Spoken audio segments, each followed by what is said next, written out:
मैं जब यहाँ आया तो मुझे उतनी इंग्लिश तो आती नहीं थी। फर्स्ट पीपीडीटी नरेशन अगर किसी ने आप मेरा वीडियो देखा हो तो बहुत बेकार था, बहुत पुअर था। लेकिन फिर सर से मैंने बात की पर्सनली, तो सर ने बताया कि language is not a barrier and you can improve it by reading the newspapers and hearing the English news. तो मैंने वहाँ से स्टार्ट किया और मैं सच बोल रहा हूँ कि 1-2 महीने में मैंने जो इम्प्रूवमेंट अपने अंदर पाया वो बहुत अच्छा था। और मैं फिर अपने व्यूज़ को जो था वो बहुत अच्छे से रिप्रेजेंट कर पा रहा था। और मैंने यहाँ पर 2-3 इंटरव्यू भी दिए, जिससे मेरा जो ओवरऑल परफॉर्मेंस था इंटरव्यू के और पीपीडीटी का, जो यहाँ से जाते जाते पीपीडीटी का, वो बहुत अच्छा हो गया था। तो इस प्रकार मैंने अपनी इंग्लिश से बहुत अच्छी कर ली थी उस जाते जाते। तो देखा आपने, स्वयं रिकमेंडेड हिंदी मीडियम बैकग्राउंड का जो कैंडिडेट है वो आपको ये बता रहा है कि ये बैरियर नहीं है, ये सिर्फ एक मिथ है। तो मैं स्टार्ट करता हूँ रिटन पार्ट से। तो रिटन पार्ट, यहाँ पर रिटन वाले बच्चे भी बैठे हैं। तो रिटन में बहुत पिन पॉइंटेड स्ट्रेटजी की ज़रूरत है। क्लास 11th और 12th की आपने मैथ अच्छे से की है तो इसमें बहुत परेशानी नहीं होगी मैथ क्लियर करने में। मैथ वाला सेक्शन बस आपको क्लास 11th और 12th के कॉन्सेप्ट्स मैथ अच्छा होना चाहिए और आप प्रीवियस ईयर क्वेश्चन से आप उसको रिलेट कर सकें। प्रीवियस ईयर क्वेश्चन से हम सबको एक स्ट्रेटजी मिल जाती है। जैसे उसमें पता चल जाता है कि हाँ कैलकुलस से कितना क्वेश्चन आ रहा है, कितना डिफ्रेंसिएशन से क्वेश्चन आ रहा है और कितना परमुटेशन कॉम्बिनेशन से आ रहा है, स्टैटिक्स, प्रोबेबिलिटी, ये सब ऐसे सेगमेंट हैं जिससे मेजर मतलब बहुत ज़्यादा नंबर आते हैं। तो यहाँ से हम सबको मालूम चल जाता है और पीवाईक्यू से पता भी चल जाता है और कभी कभी तो डायरेक्ट पीवाईक्यू से क्वेश्चन भी आ जाते हैं। तो पीवाईक्यू सॉल्व करना बहुत मोस्ट इंपॉर्टेंट है इसके लिए, मैथ सेक्शन के लिए, जो मॉर्निंग में होता है, संडे के दिन मॉर्निंग में। उसके बाद अगर मैं जीएटी की बात करूं तो जीएटी में अगर आप इंग्लिश के लिए तैयारी करना चाहते हैं तो अभी से आप न्यूज़पेपर पढ़ना चालू कर दीजिए। न्यूज़पेपर पढ़ने से आपके इंग्लिश में क्या होगा, आप जो जंबल्ड वर्ड आता है ना, जंबल्ड वर्ड को आप बहुत आसानी से कर सकते हैं। जंबल्ड वर्ड में जो भी आपको पता चल जाएगा कौन सा जो पार्ट है वो सबसे पहले आएगा और कौन सा पार्ट बीच में आएगा, कौन सा लास्ट में आएगा। क्योंकि आपने बहुत प्रकार के सेंटेंसों को आपने न्यूज़पेपर में पढ़ लिया है तो आपको उससे पता चल जाएगा। जंबल्ड सॉल्व वाला बहुत आराम से हो जाएगा। अगर मैं एंटोनिम और सिनोनिम्स की बात करूं तो एंटोनिम सिनोनिम्स के लिए आप क्या कर सकते हैं कि आप प्रीवियस ईयर क्वेश्चन से एंटोनिम सिनोनिम्स की अच्छे से प्रिपरेशन कीजिए। और उसके बाद आपके पास अगर किसी बड़े एग्जाम का, जैसे जिसकी इंग्लिश अच्छे लेवल पर आती है, जैसे एसएससी सीजीएल की इंग्लिश थोड़ी इससे अच्छी रहती है, तो उसके आप एंटोनिम सिनोनिम्स 5 ईयर्स के आप पढ़ सकते हैं। पढ़ना ही रहता है, उसको जितना आप पढ़ेंगे बस याद करना नहीं है, बस आप उसको देखते रहेंगे तो आपको जब उसको 3-4 बार देख लेंगे तो आपको अपने आप याद हो जाएगा।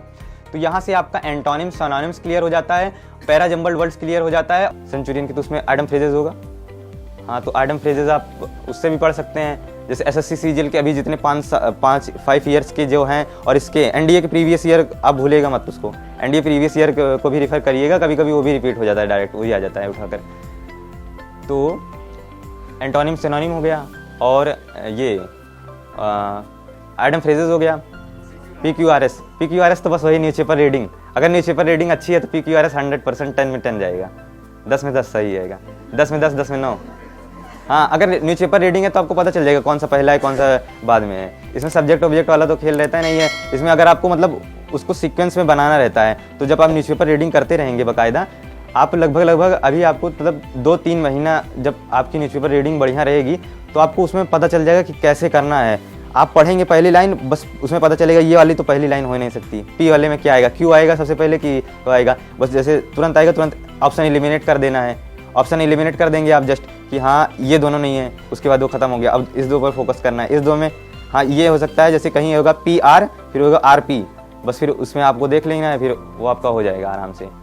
तो अगर आप डेली बेसिस पे न्यूज़पेपर रीडिंग करते रहेंगे तो आपका ये बहुत आराम से हो जाएगा PQRS वाला। और ये जो इसमें ग्रामेटिकल एरर वाला आता है, इसमें आप बहुत ज़्यादा परेशान मत होइए। जो आपकी बुक होगी सेंचुरियन की, उसको आप उठाकर देख लीजिएगा, बस 2 बुक, उससे ज़्यादा कठिन आता ही नहीं है साइंस। अगर आप सबने पेपर दिया हो कभी, मतलब किसी ने भी 1-2 बार दिया हो या प्रीवियस ईयर क्वेश्चन रिफर किया हो तो देखा होगा कि मतलब जो इसमें साइंस रहता है वो 9th-10th लेवल का रहता है, 11th-12th लेवल का तो कुछ रहता नहीं उसमें। मैं जीएटी की बात करूं तो करंट अफेयर के लिए आप क्या कर सकते हैं कि आप 6 मंथ्स पहले का अगर मंथली बेसिस पे आपने करंट अफेयर का पढ़ लिया है तो उसमें करंट अफेयर बहुत ईजिली आप स्कोर कर जाएंगे। अगर मैं ज्योग्राफी की बात करूं तो ज्योग्राफी में भी बहुत फिक्स्ड क्वेश्चन आते हैं। जैसे अगर मैं बात करूं, एक रेलवे से क्वेश्चन आता है, इसका हेडक्वार्टर कहाँ है, ये बहुत मतलब एकदम मतलब ये सब फिक्स्ड क्वेश्चन है जो आ ही जाते हैं। एक हवा से रिलेटेड आता है, मिनिस्ट्रल, लू, चिनूक, इन सब से एक रिलेटेड आता है। अगर हिस्ट्री हो गया, ज्योग्राफी हो गया, और हाँ पॉलिटिक्स में आपको कुछ करना नहीं है, बस जैसे जो आर्टिकल वाले हैं आर्टिकल वाला पूरा पढ़ लेना है। तो स्ट्रेटजी बना लीजिए, और मैंने भी जितनी बार रिटर्न दिया है क्वालिफाई हो जाता है। बस स्ट्रेटजी बनाने की जरूरत है, और जानते हैं आप कितना 350-60 हर बार कट ऑफ रहता है, इससे ज़्यादा तो होगा नहीं। तो बस उसी हिसाब से अपनी स्ट्रेटजी बनाइए, अपना आराम से क्लियर हो जाएगा।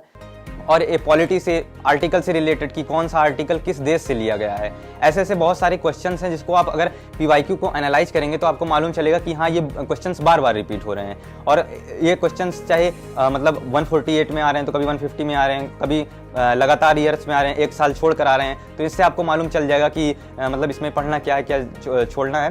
और आप क्योंकि आप ज़्यादा तो पढ़ नहीं सकते हैं, आपने 12th जस्ट पास किया है, और अगर आप ज़्यादा GK पर फोकस करेंगे तो आपका और सब्जेक्ट्स मैथ भी छूट जाएगा। इसलिए आपको पिन पॉइंटेड स्टडी करनी है कि क्या पढ़ना है और क्या छोड़ना है।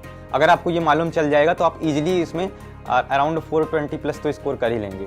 तो इसी के साथ रिटन स्ट्रेटजी तो मुझे लगता है क्लियर हो जाएगी। क्या आप भी प्रेस्टिजियस नेशनल डिफेंस एकेडमी में जाकर सेना में अधिकारी बनना चाहते हैं? क्या आप भी अपने कंधों पर सितारे देखना चाहते हैं? तो आपके पास दो ऑप्शंस है। या तो आप दूसरों की तरह केवल ऑनलाइन सोर्सेज फॉलो कर या गुमराह करने वाली कोचिंगों में पढ़कर अपने अटेम्प्ट्स को वेस्ट कर सकते हैं, और आपके पास एक और ऑप्शन है, और वो है centurion defence academy. Centurion defence academy का NDA written plus SSB interview formula पर आधारित एकमात्र कोर्स जो कि आपको हेल्प करता है न सिर्फ NDA रिटन एग्जाम क्लियर करने में, बल्कि SSB इंटरव्यू क्लियर करने में भी। रक्षा क्षेत्र में ऑल इंडिया रैंक 1, 2, 3 जैसी टॉप रैंक देने वाला एकमात्र रक्षा संस्थान आपको ऑफिसर कैडरे में अपना सुनहरा भविष्य बनाने का मौका दे रहा है। आज ही ज्वाइन करिए NDA written plus SSB interview के फॉर्मूला पर आधारित एकमात्र NDA कोर्स लखनऊ एवं देहरादून में।